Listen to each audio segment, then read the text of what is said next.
I'm very eager to see Flying Anchors with Clementina bring out the brush. She's very well known on her brush. But there's just a wide variety of different things that we can actually see as well. Yeah, this is one of the most versatile zones maps, in my opinion. There's just so much that can work here.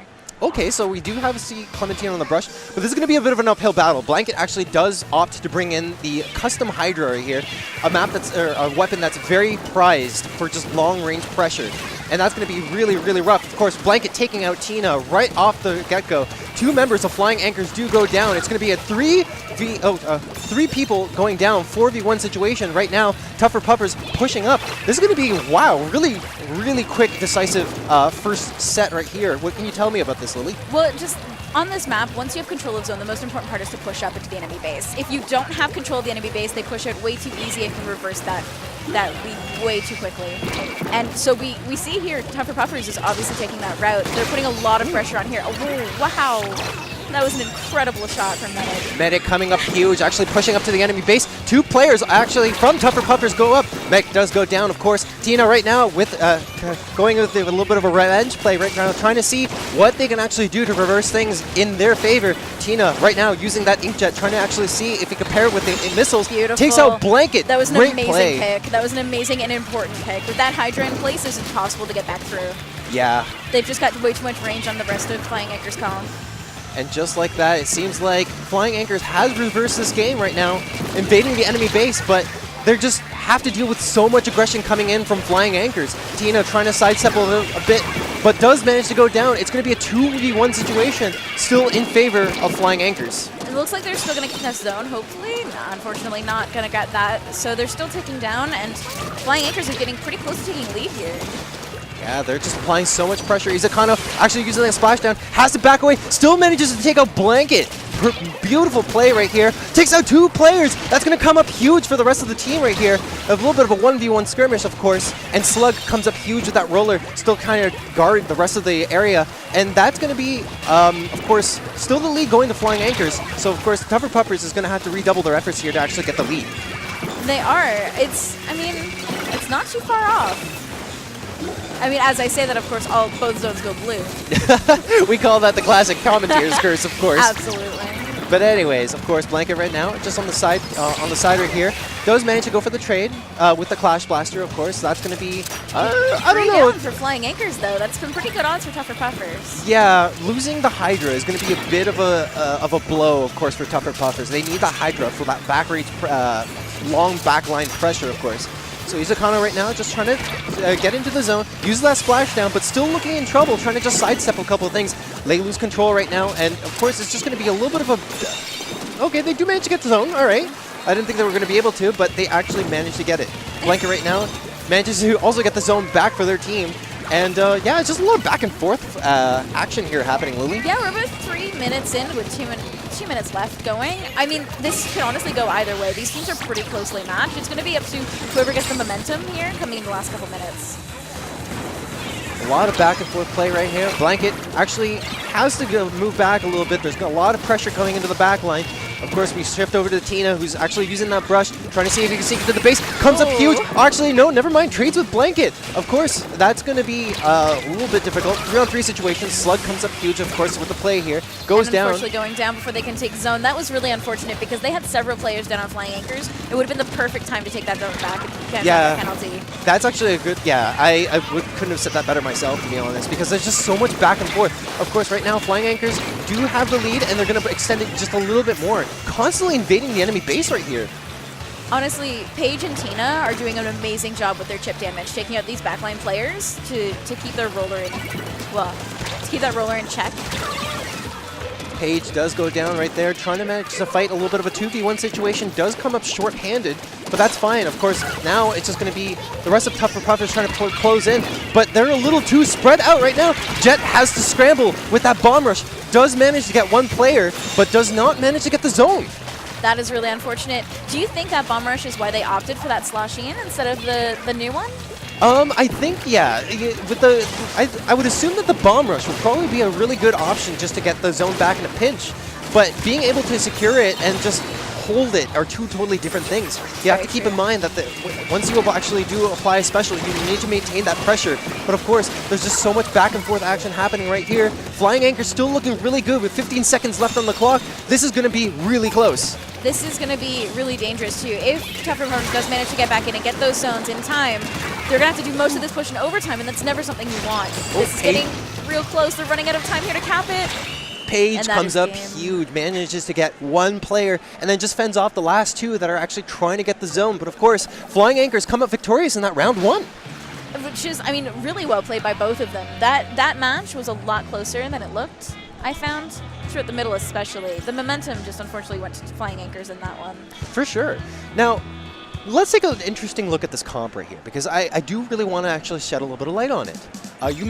You actually said chip damage earlier. Now, chip damage, of course, comes in two forms. Usually, or what it implies basically is weapons that do a lot of damage, sorry, they don't do that much damage, but if you pair it up with things that do kind of like spread over a wide area, you're able to cover a lot of ground, and you're able to do lots of little bits and pieces of damage just to the enemy team in order to take them out, instead of actually opting for something that's a little bit more direct. Let's say a roller or a blaster that's able to, of course, one-shot kill. In this case, though, what can you tell me about the chip damage comp? So what do you think that do you think that they played that well? I mean, I honestly do. Pairing up the Clash Blaster and the Brush is probably the best they could have done with those two weapons. They both put out such little bits of damage so quickly that you can get kills much faster than you should be able to. Absolutely. Now, doing that, unfortunately, takes a little bit of frontline aggression out of their comp because they need to rely on each other a little bit more, but as long as their teamwork is on point, it's not a bad idea. And their teamwork has definitely been on point, and I really hope that they actually do bring it to the game 2, which is actually going to be taking place on Rainmaker's Starfish main stage. Now, Rainmaker is, of course, going to be a little bit of a different story. I'm not sure if a chip damage comp would be able to work on this. Maybe they can actually pull it off. But for the Rainmaker, you're definitely going to need sources of direct damage to be able to pop the Rainmaker. Lily, in your best opinion, what would you think would probably be the best strategy based on just what you've seen Flying Anchors do in order to actually take this game 2? Well, I think they should drop all the weapons they've been playing currently and just all play Splattershot Jr. with double bomb. All right, that's good. Well, I mean, that definitely works. I mean, can you imagine how fast you'd pop that shield? Come on. No one would be able to move anywhere. There's just 8 bombs on stage all the time. Bombs everywhere. Okay, well, you know what? That's okay. Let's extrapolate on that for a second, because you might be onto something. Now, if we actually do, okay, so like, the secret to success here, if you do have a lot of bombs, usually that's a lot of damage to the Rainmaker, and you're able to pop it real quick. But there's, of course, like a lot of weapons that carry bombs. So let's see. We got... If Tina was to stick on a brush, for example, I'm sure Auto Bomb would be useful in trying to actually get a... Oh, wait, no. There's also the Kensa variant of the Octo Brush that actually does have the second bomb. The hammer does pretty well here. All right, well, we're going to go ahead and see that as we pull into game 2. Rainmaker Starfish main stage, of course, Flying Anchors up 1-0 over Tougher Puffers. I was really hoping that they would listen to what I was saying, but it doesn't look like any of them are playing the junior like I recommended. That's really unfortunate. It is really unfortunate. However, we do see Tina actually back on that Octo Brush, followed by a lot of, you know what, we're seeing more chip damage again. We actually do have the custom dually sculptures. We have bombs coming in from the custom dually sculptures. We also have the Fizzy and, of course, the chip damage potential of the Kensa machine. But, of course, on the other side, we actually do see a lot of the same from Tougher Puffers. This might actually be able to work into their advantage, but right now, with a 1-player deficit on each team, right, it's going to be very difficult to say which is going to be able to pick up the Rainmaker first. Right now, this is looking a lot like a clash of the old comfortable weapons versus the kind of more meta comp. Yeah. Oh, yeah, for sure. And, you know, comfort picks is kind of a big thing. Like, some people do really well when they actually play something that they're familiar with. Absolutely. As opposed to... Jet coming in with a triple. Holy crap. Oh, Jet. My goodness. All right, take it easy there, my boy. Jet going in super huge. He's still taking the lead point right here as he pushes up to the enemy base. Of course, Rainmaker is still carrying it in hot pursuit right there. Jet still managed to actually fight with the ball point right there. Does go down as Izakana right now, trying to set up a little bit more on the defensive before they actually go back and pop the Rainmaker. A little bit of a hasty pick there, deciding to try to stay and get that pick instead of jumping out. They might have been better served coming back and returning with the rest of their team. But that said, I mean, they're coming right back into mid all together with all of this aggression. Both teams playing a little bit too hastily here, of course. Now it's going to be Blanket's turn, whipping out that Stingray, trying to see if they actually get a pick. does manage to get a couple of hits on one player, but nothing significant as of the moment. Right now, one player is down on each side of the each team, but now it's just turned a 2-player deficit right now for Flying Anchors. Tina using that Inkjet right now, trying to clear off anyone in the midsection right there. Of course, Tougher Puffers actually does have a lot of map control on the center map right here. That was an important trade there. Both backlines trade with each other, and that is going to be something really crucial for Tougher Puffers to get back in here. Jet coming up huge. Actually has no fear whatsoever going into the enemy base like this. I just want to point out something that Jet's done a couple times here that's really amazing. As he pushes forward, he turns. Holy shit, Jet! Jet, take it easy. My boy, over. I'm oh trying my to goodness. compliment you, Jet. Stop it. Every time Jet pushes forward with the roller, he turns and he throws a curling bomb back for the Rainmaker. Yeah, he's throwing that. He's trying to create a path immediately into the aggression he's causing in front, and that's an amazing. Heck, amazing I'm gonna have to take a couple of notes right here. But of course, now Tina actually using that Inkjet, trying to actually clear off any player that's actually in their base right now. Has a little bit of a 1v1 skirmish with the enemy Inkjet, but of course Slug does go down versus Page's just busy bomb like onslaught right here, and the Kenso machine. Halfway through this map, most of the game has been fought in Flying Anchor's base. So the momentum is clearly on Tougher Puffer's side here. If they can keep this up, this is going to be an easy game for them. Oh, for sure. Now, of course, there's 2 minutes left on the clock. Anything could happen. I feel that there's a lot of contention actually in this mid area right here. Especially right now, these specials coming in. They're doing a really good job with that pressure. For sure. Now, what needs to happen is a little bit more aggression coming in from Flying Anchors if they want to be able to hold this game. They're constantly having this 1-player deficit. And of course, look, Blanket playing so defensively and the rest of Tougher Puffers. Here actually comes the offensive. Steffi actually pushing up with that Rainmaker. Does go down to 42. That was actually really close. They could have actually been able to take that. And if this ballpoint can stay up here, they might be able to get a little bit more if they get their jumps into their players on this side. They need to keep this pressure up in Tougher Puffer's base. They can't afford to back up now. Well, right now, of course, Flying Anchors does have control of that midsection right here. Slug does manage to whip out the Inkjet, trying to see if he can actually take out Steffi. Does manage to do so. That's going to be 1 player down on each team. Rainmaker right now just trying to slowly edge towards the enemy base. And of course, Tina right now just with the Rainmaker. This is going to be their chance, but of course, Jet comes out of nowhere. Just out of nowhere, takes out 2 players. That's going to be absolutely huge. Critical defense and well played by Tougher Puffers. He is jet set on this win. Well said. All right, goodness. Oh my goodness, the puns, they will never end. Anyways, right now, Jet, of course, doing what he normally does best, just coming out of nowhere, and of course, just taking out players in the process. 2 players down on Flying Anchors, and of course, Tougher Puffers still looking really good as long as they actually hold down that midsection. Absolutely, and like Jet, I would have liked to see him shark a little bit more there. I feel like he could have got some really good picks of that Rainmaker hooked up and tried to go. Stalled it a little bit longer, but honestly, Tougher Puffer's defense here is pretty solid. Yeah, Tougher Puffers just proving to be very tough, difficult to pass by. And of course, just Jet, honestly, he's just being the MVP of this round right here. But unfortunately, he does get taken out. Izakano is actually going to take it, and that's going to be the lead right there. Izakano actually inching closer towards the enemy base and almost manages to take it out. Slug with a critical defense right there. 9 seconds left on the clock. This is going to be it. This is going to be their final defense. Of course, Slug manages to actually help take out 1 member. Oh, that's going to be it. Rainmaker does go down God. at the last second, and that's going to be it. That's going to be 2-0 for Flying Anchors at the very last moment. That was not something I saw coming. he just slipped right in when no one was looking. Yeah. That was absolutely incredible. Man, like, okay, so kudos to Jet for the entirety of the game. Like, he just manages to wipe the enemy team, and he's like, no problem, guys, I got this, right? But just at the last moment, you saw he was actually in hot pursuit of the Rainmaker, and he went down to the person behind the Rainmaker, defending them from the back, and because of that, probably they were counting on Jet to take out that Rainmaker. There wasn't anyone in front. I feel like they got a little too lax, and just Jet was just misplaced at the wrong place at the wrong time, and just like that, it just Flying Anchors came out with a really nice lead at the last second. They did a really good job on that. They capitalized exactly, and they were exactly where they needed to be when they needed to be. It was incredible to watch.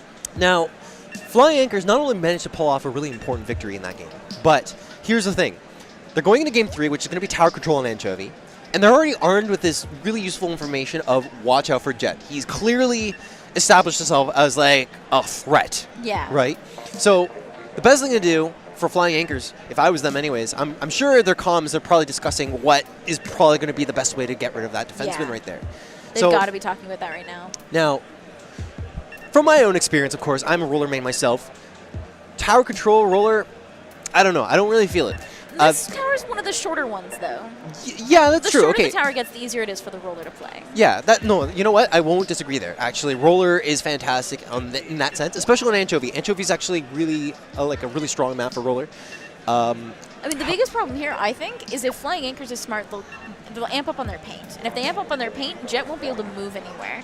And as you know, as a roller player, that's crippling. Yeah. It's really unfortunate when you get that going. Yeah, we got that vitamin C experience. Just talking from experience, of course, Lily backing up my roller plays, of course, with her Trusty Jr. But at the same time, I think if Tougher Puffers want to be able to capitalize a little bit more with Jet's use of the roller, masterful use of the roller, might I add. The best thing to do in this situation is make a comp built around that. You need to have more paint, especially in that last game.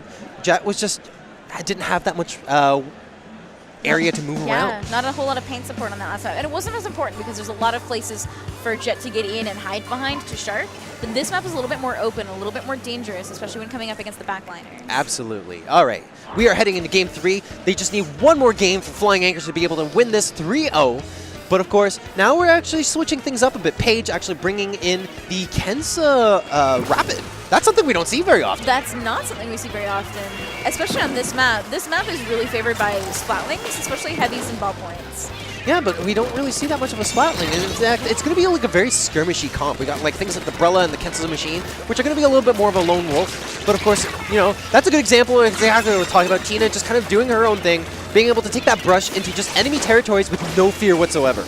Pulling at that Inkjet to put some pressure on here as they move ahead of this push. This is really smart. All of them, the big thing about tower control, you have to be ahead of that tower. You cannot be following the tower, especially when pushing to enemy base. Stingray play does go out. That's going to be able to, unfortunately, nullify the push that Flying Anchors is going to make. But of course, Blanket now is going to be able to rejoin the rest of the team and provide a little bit more pressure towards the front lines. Here comes that Rain Cloud, being able to pressure as much on their plat as possible. But of course, that's going to be two members going out. Medic is the only person here to be able to defend. Gets taken out by Tina. And of course, now Flying Anchors have full reign to be able to actually push up with the tower. And three specials on their side here. They're just taking control. They're moving in and setting up base. Yeah, they're just making it look so simple. They still have that inkjet pressure. Of course, Tougher Puffers just backed into a corner right here. They got to think fast. Being able to actually pressure with something back. Kensa Machine does go down. Two members are going to go down for the Tougher Puffers. And they're just at 15 points left. Medic trying to make a last-ditch play. But the only player that's going to be left is, of course, the Kensa Machine. Jet has to be able to do something. But just like that, the game finishes just as much as it started. Yeah, 3-0 now for Flying Anchors. That was well fought on their part.